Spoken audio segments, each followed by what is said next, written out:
Welcome to Miss Turnage's 4th grade Foundation Skills EL Module 4 Unit 1 Lesson 2 lesson. Today's date is Tuesday, April 7th, 2020. Our standard for the day is 4RL IKI 7. We're going to make connections between the print version of a story or drama and a visual or oral presentation of the same text. I can show how a story or drama are related in print and speaking text. Our foundation skill for the day is decoding the VCCCV pattern.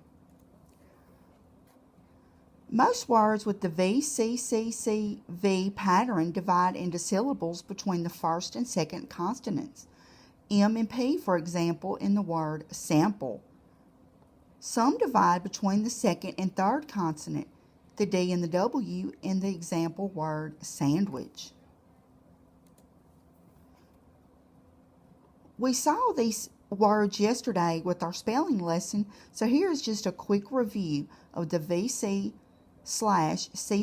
pattern. We see the words hundred, instead, sample are just here for an example here. We have VCC/CV pattern, and we have the words sandwich, athlete, and kingdom. Okay, what I want you to do now is I want you to pause the video and I want you to sort the words in the VCCCV pattern. We have done this in class before, so you need to make 2 columns.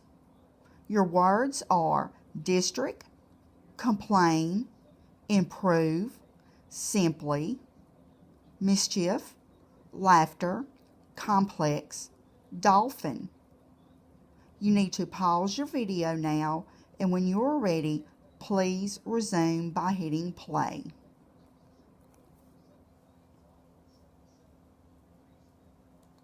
Welcome back. Here are your answers for the VC/CCV pattern.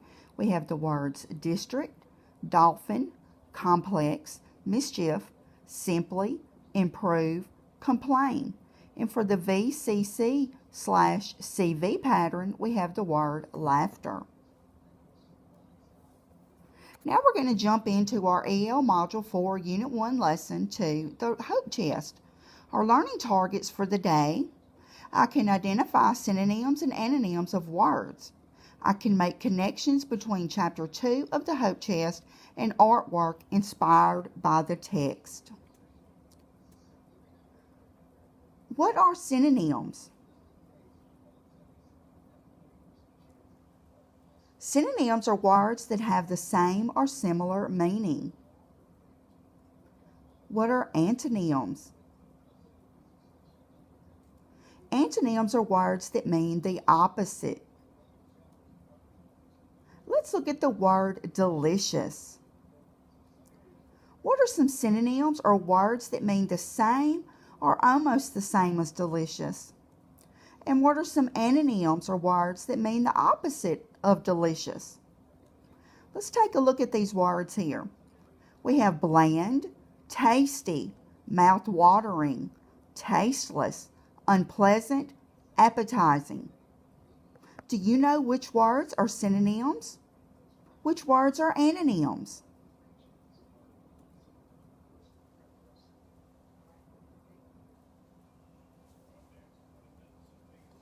Our words that are synonyms are the words that mean the same. They would be tasty, mouth-watering, and appetizing.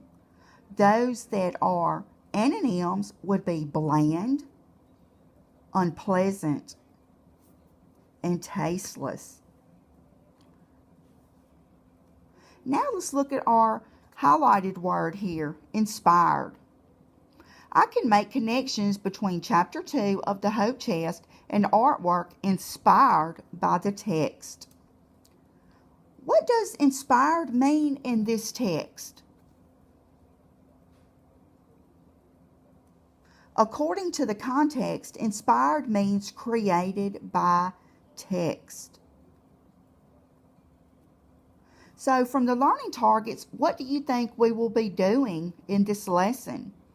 My targets once again are I can identify synonyms and antonyms of words, and I can make connections between Chapter 2 of the Hope Chest and artwork inspired by the text. What we will be doing is we will be finding synonyms and antonyms and reading Chapter 2 of the Hope Chest and looking at artwork inspired by the text. So now what we will do, we will listen to Chapter 2.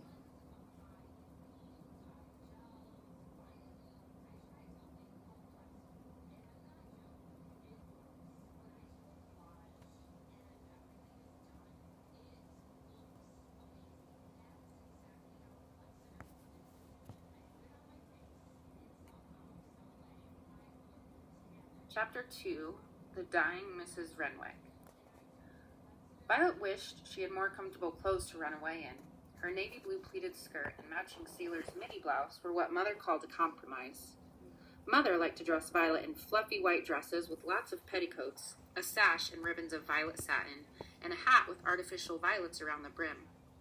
Violet would have preferred overalls.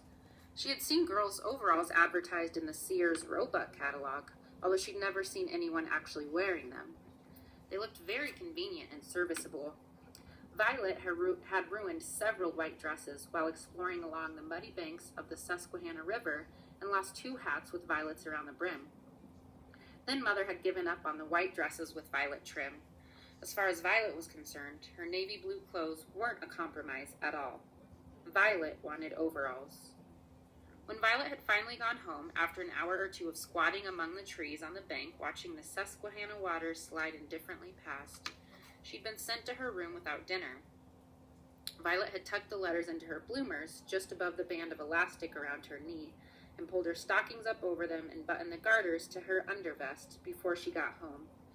When Mother asked her for the letters, Violet told her she'd thrown them in the river. Now it was morning, and Violet sat on an itchy, mohair-covered train seat and stared out the train window at the smokestacks and the soot-blackened brick buildings chugging by. She was on her way to New York City. She was through with